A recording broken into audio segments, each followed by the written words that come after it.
having fun exploring Ogunquit? Yeah. Yeah. Hello everyone, thank you so much for tuning into this week's video. And yes, I know I've been a little bit MIA with my video posting.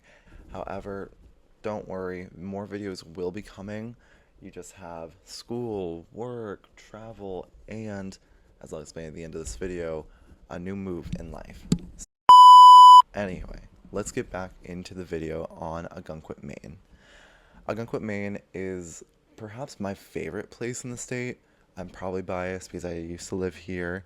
However, the scenic beauty, the charm, the quaintness, everything that you picture in a small New England coastal town, that's Ogunquit, with the modern tourist being a staple of the community.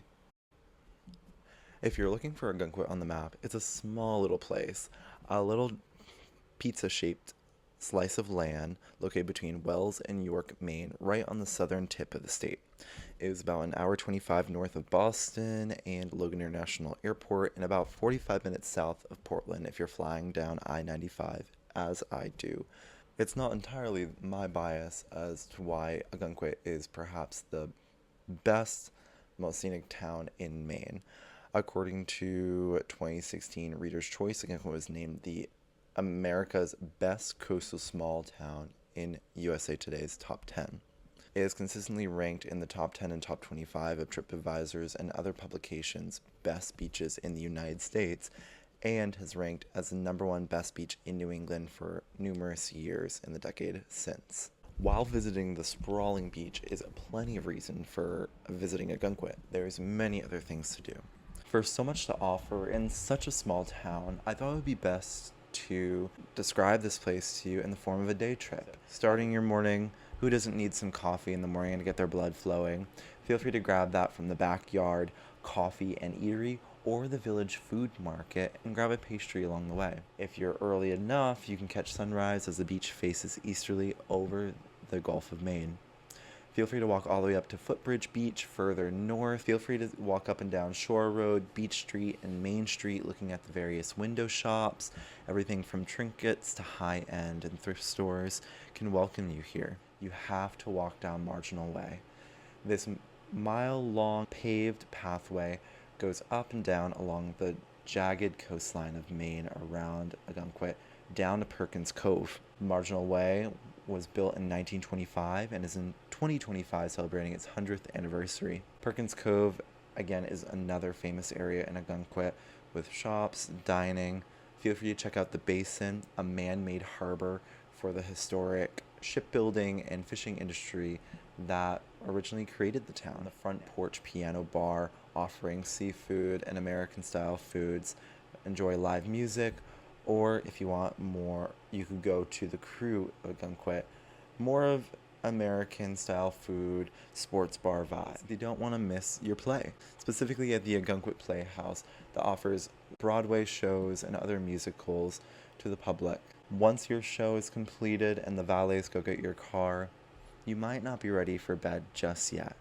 How about you head out after dusk to Main Street, Ogunquit's one and only nightclub, known specifically for being the LGBTQ center of Ogunquit. While exploring Ogunquit, you can't help but notice all of the local history in the area.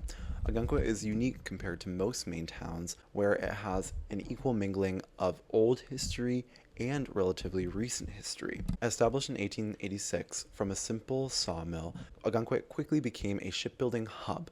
Originally called Fish Cove in the town of Wells, it was settled on the unnavigable Josias River. This river did not provide a natural cove, however, and left these ships unprotected from major Atlantic storms. For this reason, the townspeople began to build the basin at Perkins Cove, providing a safe harbor for their ships. Ogunquit's history largely remained unchanged for a few centuries as just being a local fishing village and shipbuilding area. However, by 1898, the Ogunquit Art Colony was established in the area, bringing many artists from abroad to paint the vibrant scenery offered by the jagged coastline.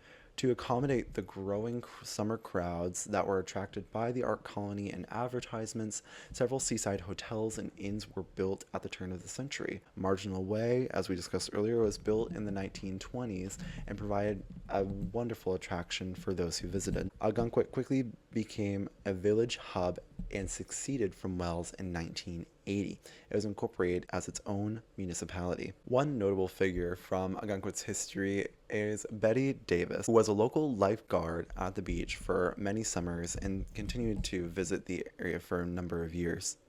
Ogunquit would not have the reputation it does today without its history of LGBTQ activism in the town. In 1975, a group of gay individuals were thrown out of a local bar for dancing with their same-sex partners.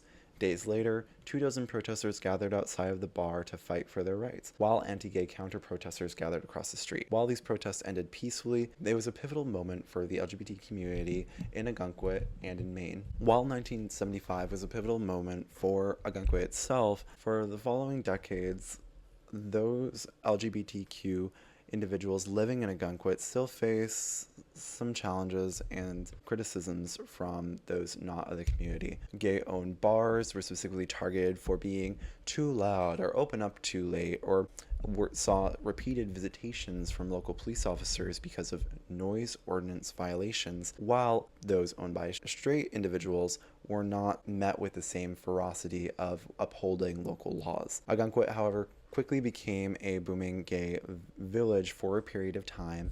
However, since COVID has changed its clientele in a manner of being more family orientated and less of being a specific LGBTQ hotspot in the state. Ogunquit is one of those places that I consider home. The way it feels anytime I visit and the memories I have there. I've lived in a handful of other towns in Maine, but Ogunquit definitely takes the cake. The locals are so fulfilling and wonderful. The tourists, while being a lot, especially the traffic, still add a vibrant nature to the community. So while there's still plenty of Maine towns to explore that I haven't even ventured into, Ogunquit is by far one of my most favorite places, and I'm sure it will be yours too next time you visit. Well, episode 10. We made it a ways into this series. Took a year, but we got 10 episodes out and plenty of other videos for you to enjoy. But I will say the content is going to change from what you know it so far, because I'll be moving yet again, and that is to South America, to the country of Uruguay, for a study abroad opportunity through my degree program. I'll be there for a semester, and I'll be making plenty of videos to share about my experience. So, thank you so much for watching this video to the end. As always, please comment, let me know which towns I should explore next, and I'm excited to share my journey with you.